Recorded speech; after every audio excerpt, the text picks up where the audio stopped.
Hello and welcome to the new series of Drishti IAS. I am Pooja Dwivedi, and in this segment today, we are discussing all about the Indus Valley Civilization or the Harappan culture. This topic is extremely important from the perspective of prelims examination and also from the perspective of GS Mains Paper 1. So let's begin with the news. Now, the news suggests that at Rakhigarhi, which is one of the largest sites in the Indian subcontinent in India, Rakhigarhi is the largest site. It has been excavated, and what seems to be a jewelry making unit has also been unearthed. Now, this will definitely form a question in your prelims examination, so be very careful with this. Now, moving to the next part, let's talk about Harappan Valley Civilization. Basically, if we talk about what is a civilization, civilization is a complex phenomenon of the culture which are similar in nature and they extend to major part of an area is known as a civilization. Culture is more localized. Civilization is something that has been accepted by more than a smaller region, a large extensive region, and that is a highly developed form of a culture that is known as civilization. So Harappan civilization, Indus civilization is also the name of Harappan civilization or Indus Valley culture. Indus Valley civilization, it dates back to 2500 BC to 1700 BC, which has been divided into three parts. So Mesopotamian and Egyptian culture do share the timeline with Harappan culture. As you can see this map shows you how far reaching the current borders of the entire Indian subcontinent do show us that it ranged from Afghanistan, of course, Pakistan, and here till Gujarat and even till western Uttar Pradesh. So in India, the important regions are, of course, Rakhigarhi, Kalibangan. Then we have Dhoravira over here, which is also the 40th UNESCO World Heritage Site. Then we have Surkotada, Kuntasi, Somnath, Lothal. So this could be asked in your prelims examination, which region belongs to which state. Okay, and in India, if we talk about in India, the largest sites are first, of course, we have Rakhigarhi, and then we have Dholavira. Okay, so if we go from first to fifth rank of the largest to smallest Harappan civilization cities, first was Mohenjo-daro. Okay, Harappa was the first one to be excavated. The biggest site is Mohenjo-daro. Then we have Harappa. Then we have Ganveriwala. All three are in Pakistan. Okay, and then we have in India, we have Rakhigarhi and Dholavira. So first to fifth. Rakhigarhi was excavated by Amrendranath. Remember that, Amrendranath. So this could be a prelims question.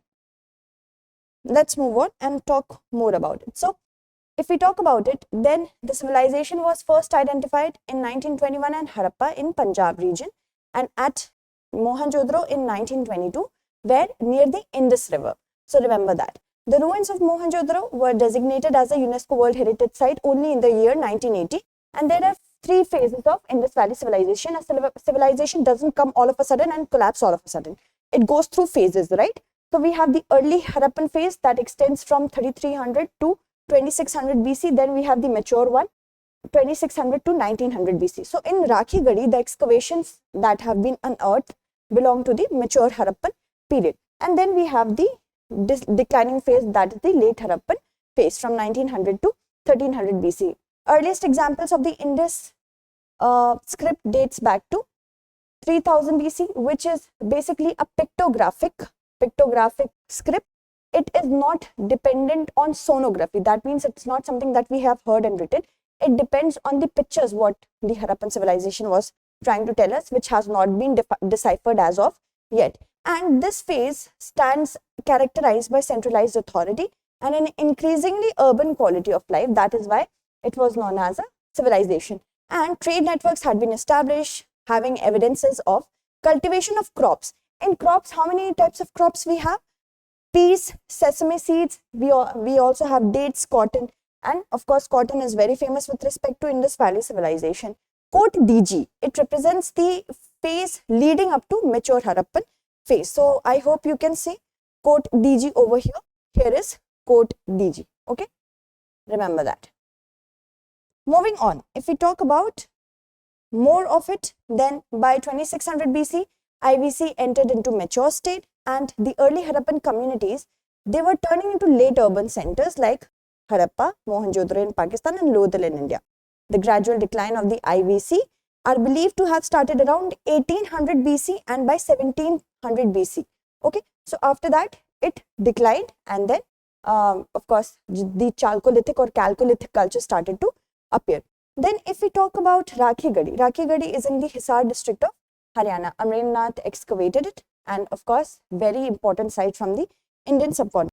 Moving on, if we talk about what has been unearthed in this excavation, skeleton of 2 women were found in mound number 7, and they have been believed to be belonging to 5,000 years back. And as a part of funerary customs back then, pots and other artifacts were also found buried with them, because the people, it shows us that the people of Harappa, they believed in afterlife. And the mound have yielded around 60 burial in previous excavation. So their burial and settlement, let's talk about. And this is the first time that excavations have been undertaken in mound number 3, and it has revealed that appears to be an aristocratic settlement. So elitist, classist people used to be settling over there. And there have been similar signs of 3 tiers of habitations. One is, of course, common settlements. They had mud and brick walls, so there is a stratification as well of the classes. Elite settlement, they have burnt brick walls and alongside the mud brick walls, and possible middle rank settlements as well. Rakhigarhi, remember that this is with respect to Rakhigarhi excavation. And other artifacts such as tearstite seals, that is a type of soapstone, a talc material, and that is a type of sedimentary rock, remember. And terracotta bangles are basically fired clays. Okay, they are non-glazed and they are like red to brown in color. Terracotta unbaked ceiling with relief of elephants and the Harappan script. Now, you will know that elephants were known to Harappan people. And Harappan script, Harappan ceilings have an object's picture on its surface, which is used to mark an object for telling people that it's their belonging, which is still used. Okay, and 1,000 odd objects have been recovered from the mature Harappan, as I told you, 3 stages to Rakhigarhi, which belongs to mature one. Jewelry unit has also been found here. So if it's going to be asked in prelims, you know where jewelry unit has been found. A large number of statite beads of semi-precious stone, and even stones, shells, objects made from agate, carnelian, they have been recovered. And we know from copper and gold jewelry, from this perspective, copper and gold jewelry have also been unearthed over there. Possible remains of a 5,000-year-old jewelry making unit, and no quarry of stones like lapis lazuli or shells have been found in the region. That means that Harappan people used to have trade relation as far as area in Afghanistan. Okay, moving on. So implications, first we will know what is the class settlement stratification over there. First, that how people used to have any sort of authority, so that one authority is going to tell people, you live here, you live in the mud brick house, you live in the baked brick house. What is the classification? And also it will help deciphering the structure. If there was any centralized authority at all, what kind of religion, customs, from customs we know that pots have been found, that means they used to believe in afterlife, supernatural forces. But with respect to religion, not much has been known about Harappan Valley civilization. This will help.